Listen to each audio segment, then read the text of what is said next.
you long ago gave up for lost, you'll stand my friend and help me, won't you?" "There's something more?" said Ralph. "No, no, indeed," cried Arthur Gride. "Yes, yes, indeed, I tell you yes," said Ralph. "Oh!" returned old Arthur, feigning to be suddenly enlightened. "You mean something more as concerns myself and my intention. Aye, surely, surely. Shall I mention that?" "I think you had better," rejoined Ralph dryly.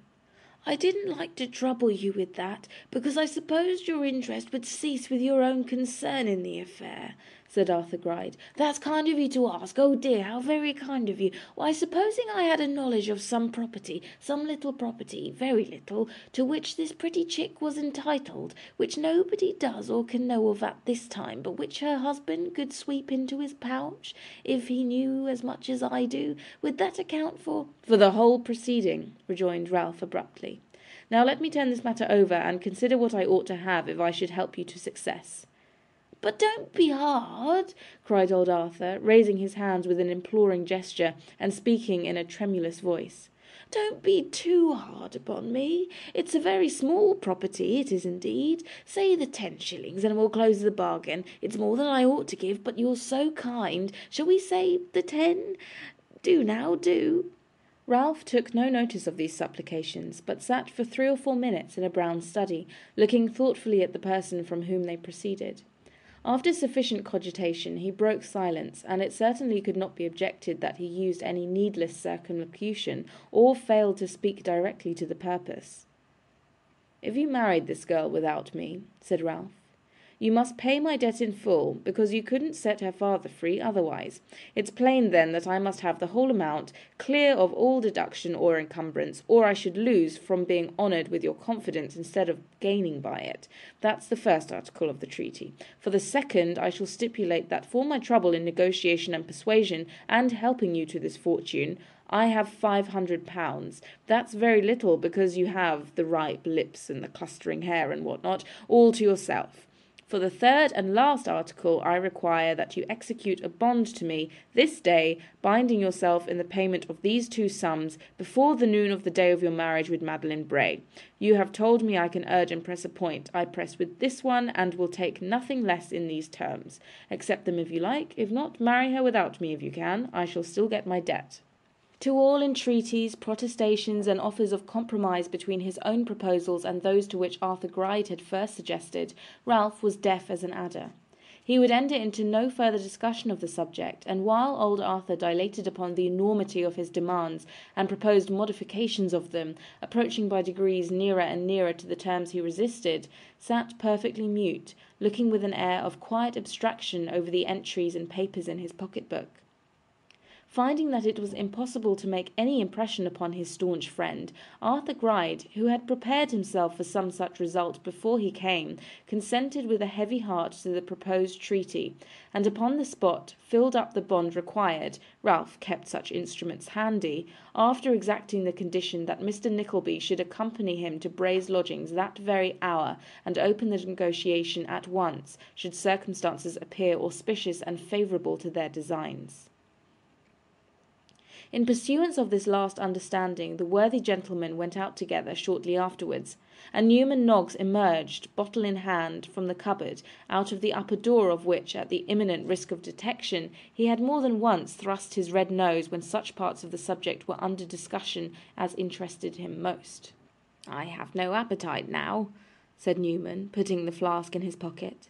"I've had my dinner." Having delivered this observation in a very grievous and doleful tone, Newman reached the door in one long limp, and came back again in another. "I don't know who she may be, or what she may be," he said, "but I pity her with all my heart and soul, and I can't help her, nor can I any of the people against whom 100 tricks, but none so vile as this, are plotted every day. Well, that adds to my pain, but not to theirs. The thing is no worse because I know it, and it tortures me as well as them. Gride and Nickleby, good pair for a curricle. Oh, roguery, roguery, roguery." With these reflections, and a very hard knock on the crown of his unfortunate hat at each repetition of the last word, Newman Noggs, whose brain was a little muddled by so much of the contents of the pocket pistol as had found their way there during his recent concealment, went forth to seek such consolation as might be derivable from the beef and greens of some cheap eating-house. Meanwhile, the two plotters had betaken themselves to the same house whither Nicholas had repaired for the first time but a few mornings before, and having obtained access to Mr. Bray and found his daughter from home, had, by a train of the most masterly approaches that Ralph's utmost skill could frame, at length laid open the real object of their visit. "There he sits, Mr. Bray," said Ralph, as the invalid, not yet recovered from his surprise, reclined in his chair, looking alternately at him and Arthur Gride. "What if he has had the ill fortune to be one cause of your detention in this place? I have been another. Men must live. You are too much of a man of the world not to see that in its true light. We offer the best reparation in our power. Reparation. Here is an offer of marriage that many a titled father would leap at for his child.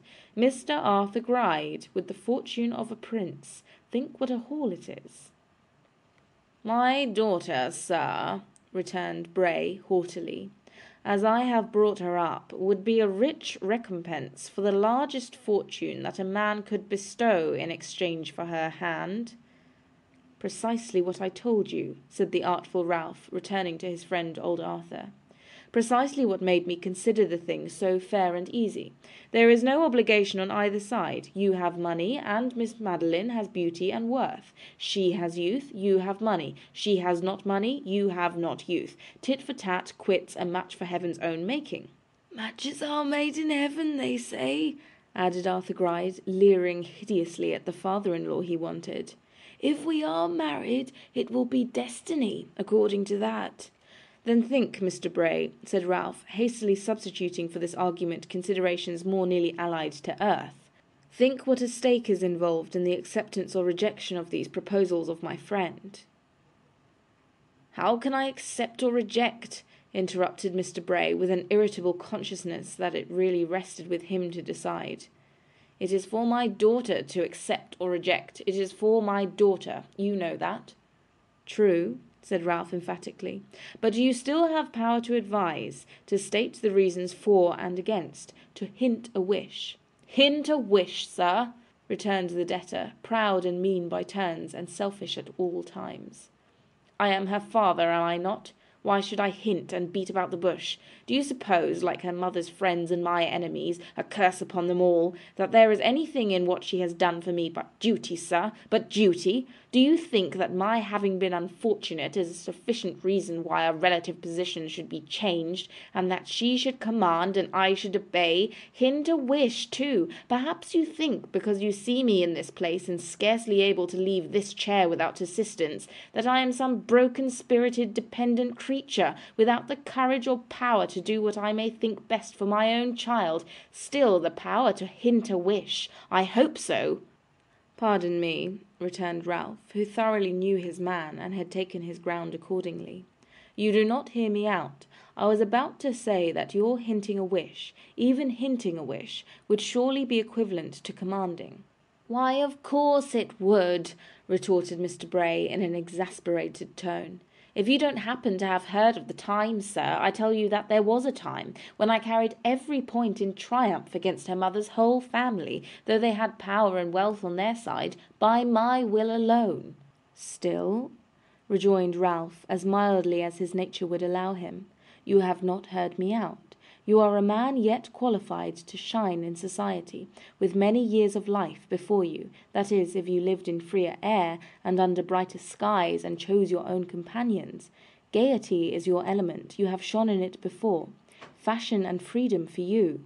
France, and an annuity that would support you there in luxury, would give you a new lease of life, would transfer you to a new existence.